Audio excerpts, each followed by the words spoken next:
Very quick disclaimers before we get into the video. Number one, I'm not a linguist, just a normal person who learns languages for fun, so corrections are very much welcomed. Number two, it may or may not contain gigantic amount of Spain and white people hate. And number three, if you're looking for language tips, it's not here.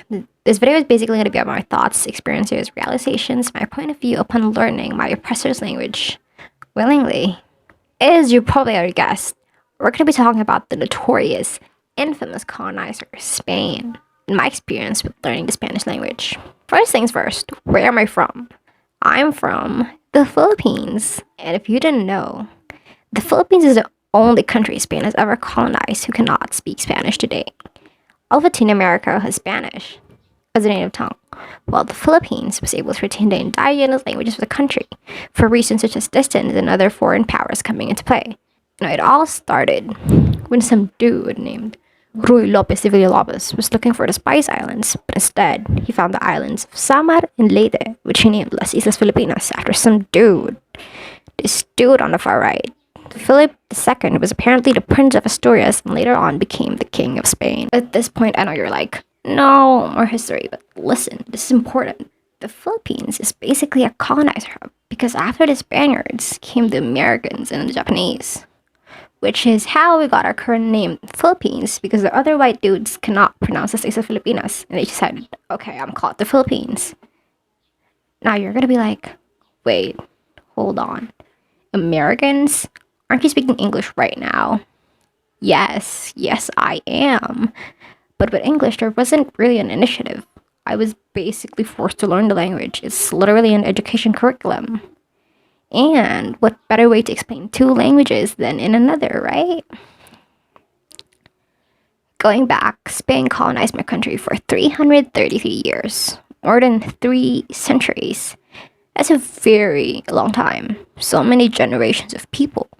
It's crazy to think that there were people who were born under Spanish rule and died under Spanish rule. Kind of sad. The thing is, before the Spaniards came, there was no Filipino. We were basically just islands in an archipelago with very diverse tribes, kingdoms, people who were very literate, just living and coexisting. With the arrival of the Spaniards came the identity of the Filipino, and so did the Filipino language. The Filipino language is basically a standardized version of Tagalog with influences from other languages. Just because we retained our indigenous tongues doesn't mean it was left unscathed. In fact, 33% of Filipino is of Spanish origin.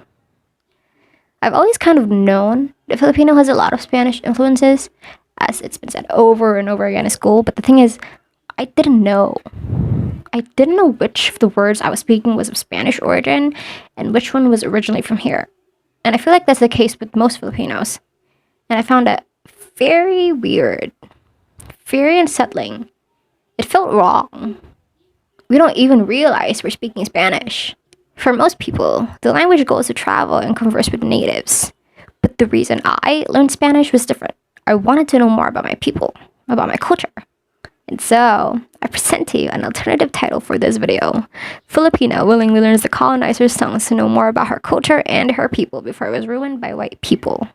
An in-depth analysis of the effects of Spanish occupation on the native Philippine languages, thoughts, realizations, forgotten history, and always wondering what we would have been if it didn't happen. Okay, me and Spanish.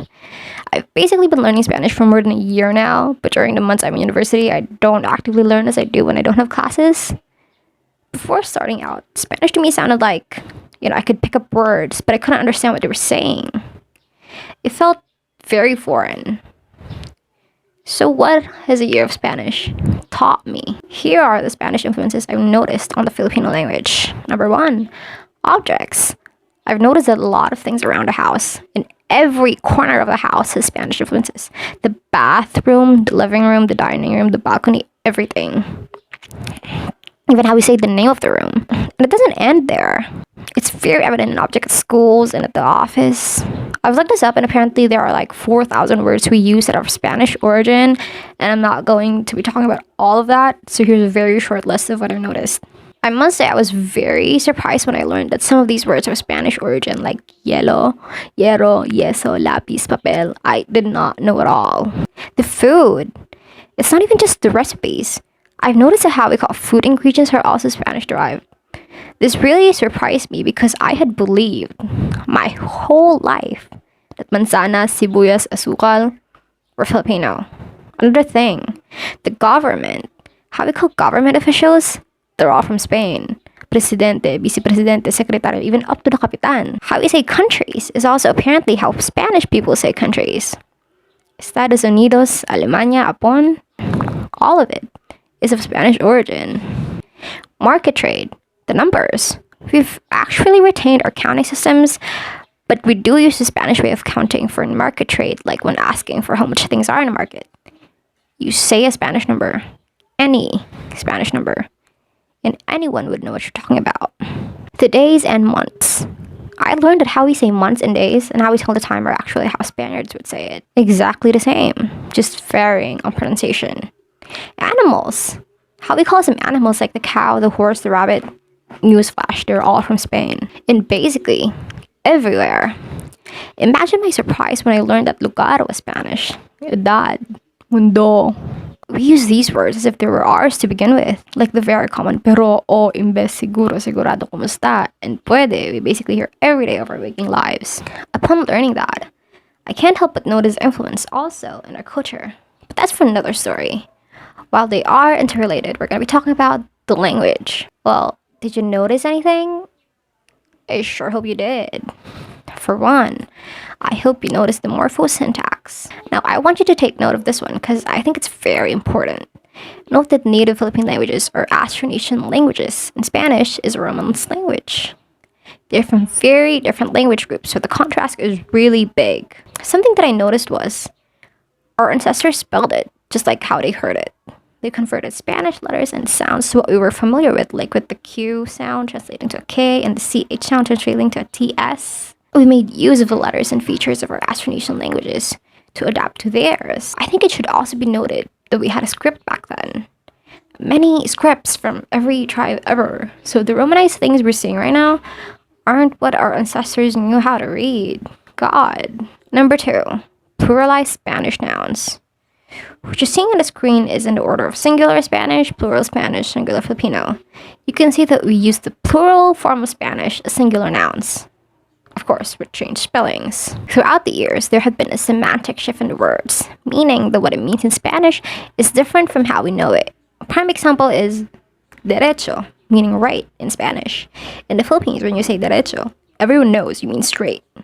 As with the verb almorzar, meaning to eat lunch. But in Filipino, that would be relating to breakfast. Verbs. We kind of did something with the verbs. For most of them, we remove the R of the Spanish verb and again, write it as we hear it in the letters and sounds we know. There were also cases where we replaced the R with an L. I think this is because they are minimal pairs and vary only by a little. What else? We basically took what we heard and incorporated it with our own grammatical system, which I think is really fascinating, by the way. Spanish-Tagalog hybrid compound terms. But this you can really see how the land of colonization is rooted deep into the Philippines. Because these are words that aren't used in an everyday setting, or on a literary piece of work, but you can still find influence in deeper, bigger words. Spanish words are combined with Filipino words to form a compound word such as bilang anghel. Now that we know all that, you know what? I've realized a lot of things and have formed a lot of thoughts. For one, I always knew that our last names are Spanish derived. Like, they literally came here and had a list of Spanish names and made everyone convert. I could name you so many people who have the common last names Garcia, Cruz, Rodriguez, Martinez, Gonzalez. But upon learning Spanish, I had formed this habit that when I meet a new person or look back and think about a person I already knew, I would analyze their surname.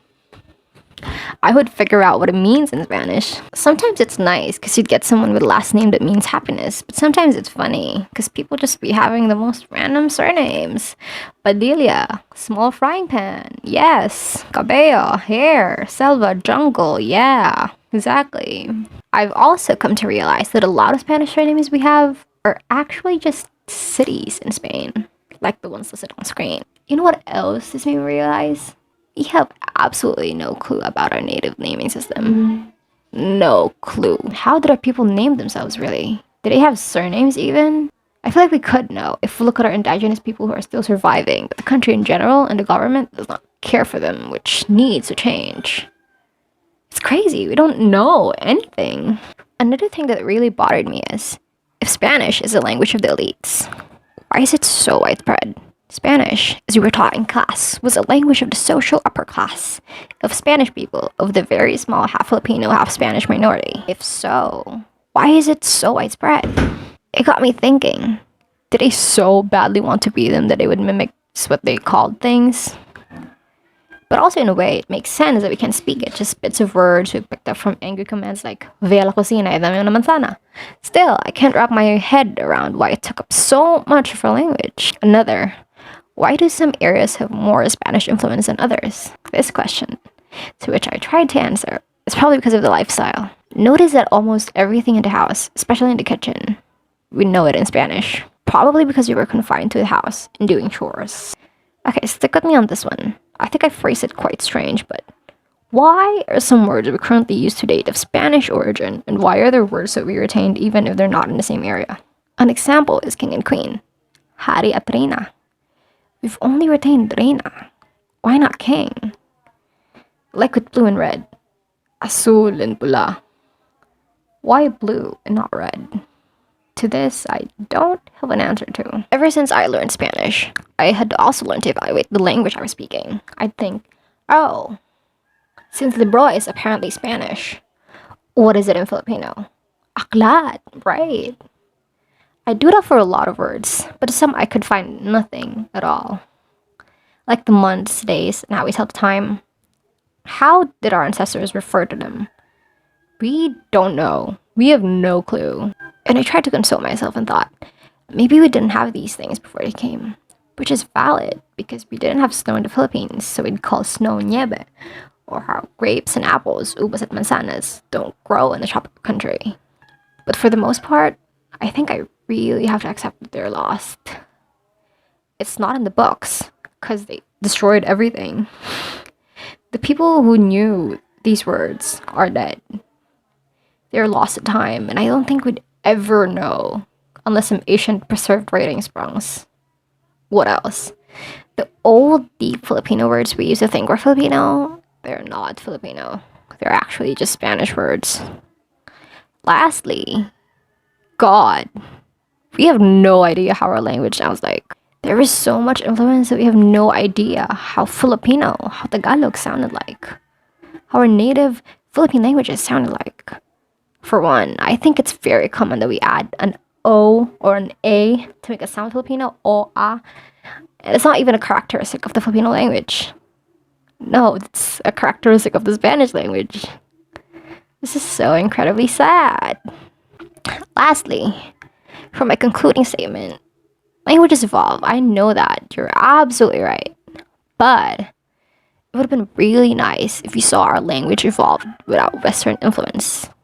Just thinking of what it would have been if there had been no Western input. We'd probably still have our scripts and stories and everything, history. Everything would have played out differently. Moral of the story, kids. Fuck colonizers, so true.